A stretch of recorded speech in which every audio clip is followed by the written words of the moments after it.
வணக்கம். சட்டப்பேரவையில் உதயநிதி மோதல் கலவரமாக மாறக்கூடிய சூழல், போலீஸ் குவிப்பு. நண்பர்களே, இந்த வீடியோவிற்கு ஒரே ஒரு லைக் மற்றும் சப்ஸ்கிரைப் பண்ணிருங்க. அடுத்த 25 ஆண்டுகள் திமுகவால் ஆட்சி அமைக்க முடியாது என்ற உண்மை தெரிந்த பிறகு இன்று சட்டசபை கூட்டத்தொடர் தொடங்கிய உடனே கடுமையான விமர்சனங்களை தாவேகாவின் அமைச்சர்கள் மீது முன்வைத்துள்ளார் எதிர்க்கட்சி தலைவர் உதயநிதி அவர்கள். எதற்காக அனைத்து சட்டமன்ற உறுப்பினர்களுக்கும் இலவசமாக கார் வழங்க வேண்டும் என்ற பிரச்சனைதான் இன்று சட்டப்பேரவையில் அதிகமாகவே எதிர்க்கட்சியினர்களால் முன்வைக்கப்பட்டுள்ளது. அதாவது, முதல் முறை தேர்வு செய்யப்பட்ட வசதியில்லாத கம்யூனிஸ்ட், முஸ்லீம் லீக், விசிக, தாவேகா போன்ற எம்எல்ஏக்கள் அவர்கள் விருப்பப்பட்டால் அந்த கார்களை பெற்றுக்கொள்ளலாம், எந்த ஒரு தடையும் இல்லை என்பதை முதல்வர் விஜய் அவர்கள் அறிவித்திருந்தார்.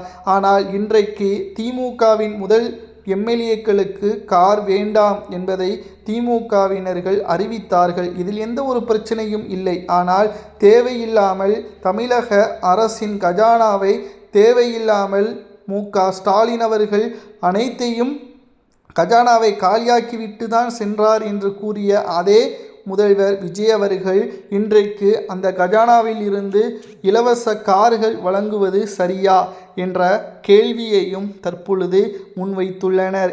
இதனால் அரசியல் வட்டாரத்தில் மிகப்பெரிய அளவில் அதிர்ச்சியூட்டும் வகையில் உதயநிதி அவர்கள் பேசுவது ஒருபோதும் சரியாக ஏற்றுக்கொள்ள முடியாது.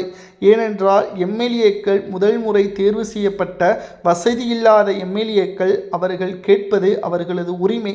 அது மட்டுமல்ல, தமிழகத்தில் அவர்கள் குடும்பத்திற்கு பயன்படுத்தக்கூடிய வகையில் அந்த வாகனங்களை கொடுக்கவில்லை.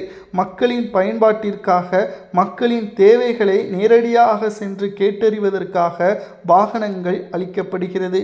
இதில் ஏன் உதயநிதி அவர்கள் தலையிடுகிறார் என்ற கேள்வியையும் சட்டப்பேரவையில் தாவேகாவின் அமைச்சர் ஆதவர்ஜுனா அவர்கள் பேசிய உடனே திமுகவின் சில எம்எல்ஏக்கள் அடிக்க பாய்ந்துள்ளனர்.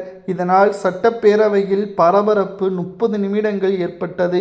அவை காவலர்களும் அவசரமாக வருகை தந்து அங்கு பிரச்சனைகள் எதுவும் நடைபெறாமல் இருப்பதற்கு நிச்சயமாக எதிர்க்கட்சி தலைவர் உதயநிதி அவர்கள் இந்த முறை சட்டப்பேரவை கூட்டத்தொடரில் ஏதேனும் அசம்பாவிதத்தை ஏற்படுத்தி திமுக நல்லவர்கள் என்பதை காட்டும் விதமாக முயற்சிகளை ஸ்டாலின் அவர்கள் உத்தரவிற்கு இணங்க செய்ய உள்ளதாக தகவல்கள் ஏற்கனவே நேற்று இரவே நமக்கு கிடைத்தது.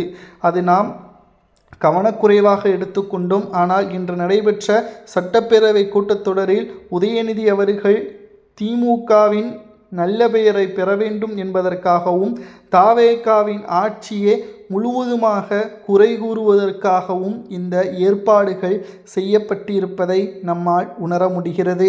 திராவிட முன்னேற்ற கழகத்தின் ஆட்சி மக்கள் வேண்டாம் என்று ஒதுக்கிய பிறகுதான் தமிழ்நாட்டில் தாவேகாவின் ஆட்சி கொண்டு வரப்பட்டது.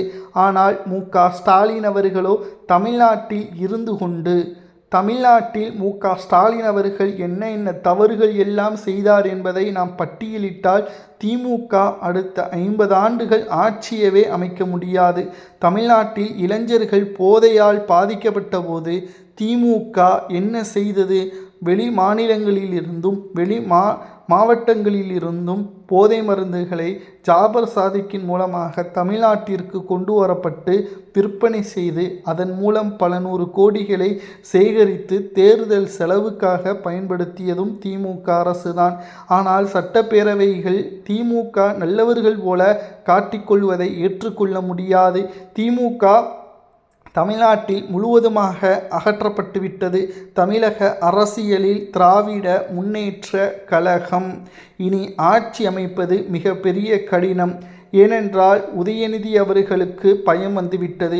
அவரது கண்ணில் அடுத்த முறை முதலமைச்சராகவோ, துணை முதல்வராகவோ, ஏன் அமைச்சராகவோ, அது மட்டுமல்ல எம்எல்ஏவாக கூட வர முடியாத அளவிற்கான எதிர்ப்புகள் தமிழ்நாட்டில் இருப்பதால் உதயநிதி அவர்கள் பயந்துவிட்டார். இதனால் தன்னை ஹீரோவாக நிலைநாட்ட வேண்டும் என்பதற்காக சட்டப்பேரவையில் தமிழ்நாட்டின் கஜானாவை தேவையில்லாமல் செலவு செய்யக்கூடாது என்று கூறுகிறார் உதயநிதி. நாம் கேட்கக்கூடிய கேள்வி ஒன்றுதான்.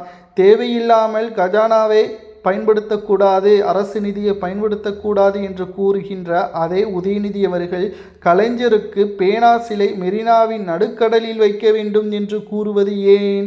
பேனா சிலை என்பது 100, 200 அல்ல, சுமார் 1500 கோடிக்கு மேலாக அதற்காக செலவுகள் பயன்படுத்தப்படும். அந்த 1500 கோடி தேவையில்லாத அதை பேனாவிற்கு சிலை வைப்பதற்கு உங்களுக்கு கண்களுக்கு அப்பொழுது தெரியவில்லையா? அது மட்டுமல்ல, ஒவ்வொரு திமுகவின் மாஜி அமைச்சர்களும் அவர்களுக்கு ஒதுக்கீடு செய்யப்பட்டுள்ள அந்த ஒவ்வொரு ஆண்டின் தொகுதி பங்கீட்டு தொகை கணக்கு காட்டாமல் இப்பொழுது வரை இருப்பதாக ஒவ்வொரு தாவேகாவின் அமைச்சர்களும் ஆதாரத்துடன் வெளியிட்டுள்ளனர். அதை பற்றி ஏன் வாய் திறக்காமல் இருக்கிறார் உதயநிதி? பேனா சிலை வைப்பதற்கும் வாய் திறக்கவில்லை. கோபாலபுர குடும்பத்தின் சொத்துக்கள் தமிழக நிதியில் இருந்து வளர்ந்தது பற்றியும் வாய் திறக்கவில்லை. ஆனால் எம்எல்ஏக்களுக்கு இலவசமாக வாகனங்கள் அவரது பெயரில் கொடுக்கவில்லை. அந்த வாகனம் என்பது தமிழக அரசின் பெயரில்தான் இருக்கும். சம்பந்தப்பட்ட எம்எல்ஏக்கள் பதவிக்காலம் முடிந்தால் அந்த வாகனம் அரசு மீண்டும் பெற்றுக்கொள்ளும். இது ஏன் அவர்களுக்கு புரியவில்லை என்ற கேள்வியையும் இதன் மூலம் நம்மால் பார்க்க முடிகிறது. திராவிட முன்னேற்ற கழகத்தின் ஆட்சி மோசமான ஆட்சி, தமிழ்நாட்டில் தீங்கு விளைவிக்கக்கூடிய ஆட்சி, பாதுகாப்பு இல்லாத ஆட்சி என்ற காரணத்தினால்தான் தாவேகா ஆட்சியை கைப்பற்றியது 2 ஆண்டுகளில். இதை தாங்கிக் கொள்ள முடியாமல் உதயநிதி அவர்கள் எப்படியாவது தாவேகாவின் ஆட்சியை குறை கூற வேண்டும், அவர்கள் மீது ஒட்டுமொத்தமான விமர்சனங்களை முன்வைத்து ஆட்சியை கலைக்க வைக்க வேண்டும் என்பதை பற்றியான முடிவுகளையும் சட்டப்பேரவையில் பேசி கலவரத்தை ஏற்படுத்தும் விதமாகவும் மோதலை ஏற்படுத்தும் விதமாகவும் சட்டப்பேரவையில் செயல்படுத்துவதை ஒருபோதும் ஏற்றுக்கொள்ள முடியாது. அதற்கான தண்டனையை மக்கள் நடைபெறக்கூடிய 7 சட்டமன்ற இடைத்தேர்தலில் வெளிப்படுத்துவார்கள்.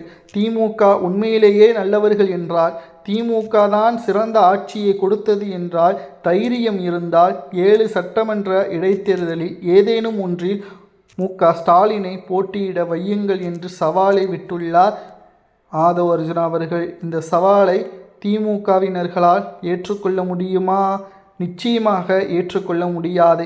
மக்கள் திமுகவை வேண்டாம் என்று ஒதுக்கிவிட்டார்கள். தமிழக அரசியலில் உதயநிதி அவர்கள் கதை முடிந்துவிட்டது. அவரால் இனி எம்எல்ஏவாக கூட வர முடியாத அளவிற்கு மக்கள் தீர்ப்பளித்து விட்டார்கள் என்ற தகவலையும் நம்மால் பார்க்க முடிகிறது. இனி திமுகவின் அதிகாரங்கள் மக்கள் மத்தியில் செயல்படுத்த முடியாது. 7 சட்டமன்ற இடைத்தேர்தலில் ஒன்றில் கூட திமுக வெற்றியடையாது என்ற தகவலும் தற்பொழுது வெளியாகியுள்ளது. சட்டப்பேரவையில் யார் மீது தவறு இருக்கிறது என்பதை கமெண்ட் வாயிலாக மறக்காமல் கூறுங்கள். நன்றி, வணக்கம்.